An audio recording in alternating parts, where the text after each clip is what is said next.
ಘಟಕ ಅಧ್ಯಕ್ಷ ಸಂತೋಷ್ ಮುಂಜಾನೆ ಇವತ್ತು ಯತ್ನಾಳ್ ಅವರನ್ನು ಉಚ್ಚಾಟನೆ ಮಾಡಿದ್ದು ಭಾಳ ಅಂದ್ರೆ ಭಾಳ ಕರ್ನಾಟಕ ಬಿ ಜೆ ಪಿಗೆ ಹೊಡೆತ ಬಿದ್ದಿದೆ. ನಾವು ನಮ್ಮ ಸದಸ್ಯತ್ವಕ್ಕೆ ಇವತ್ತು ನಿನ್ನೆ ಸಾಯಂಕಾಲ ಹೋಗಿ ರಾಜೀನಾಮೆಯನ್ನು ಕೊಟ್ಟಿದ್ವಿ.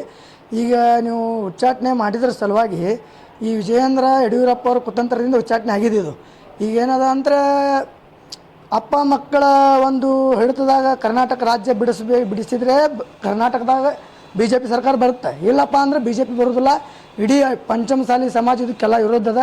ಸಮಾಜ ಒಂದೇ ಅಲ್ಲ, ಎಲ್ಲ ದಲಿತ ಸಂಘಟನೆಗಳು, ಎಲ್ಲ ಹಿಂದೂ ಸಂಘಟನೆಗಳು ಎಲ್ಲರೂ ಒಂದು ಭಾಳ ವಿರೋಧ ವ್ಯಕ್ತಪಡಿಸಕತ್ತಾರೆ. ಈ ಸಾಮಾಜಿಕ ಜಾಲತಾಣ ಒಳಗೆ ಎಲ್ಲ ಯತ್ನಾಳ್ ಪರವಾಗಿ ಇದ್ದರೂ ಸಹಿತ ಹೈಕಮಾಂಡಿಗೆ ಯಾಕೆ ತಿಳಿದಿಲ್ಲ ಅನ್ನೋವಂಥದ್ದು ಒಂದು ಯಕ್ಷ ಪ್ರಶ್ನೆ ಆಗಿಬಿಡ್ತಿದೆ.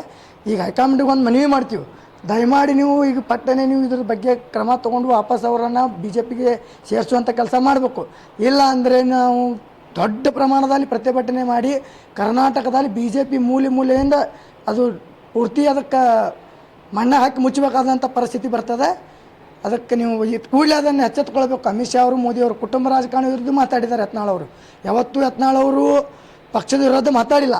ಆದರೂ ನೀವು ಇಂಥ ಒಬ್ಬ ದಷ್ಟ ನಾಯಕನ ನೀವು ಕ್ರಮ ತೊಗೊಂಡ್ರಂದ್ರೆ ಇದು ಭಾಳ ನೋವಾಗೈತಿ. ಇಡೀ ಕರ್ನಾಟಕದಾಗ ಬಿ ಜೆ ಪಿಯನ್ನು ಕಿತ್ತೆಸೆಯಲು ಎಲ್ಲ ಕಾರ್ಯಕರ್ತರು ಸಜ್ಜಾಗಿದೆ.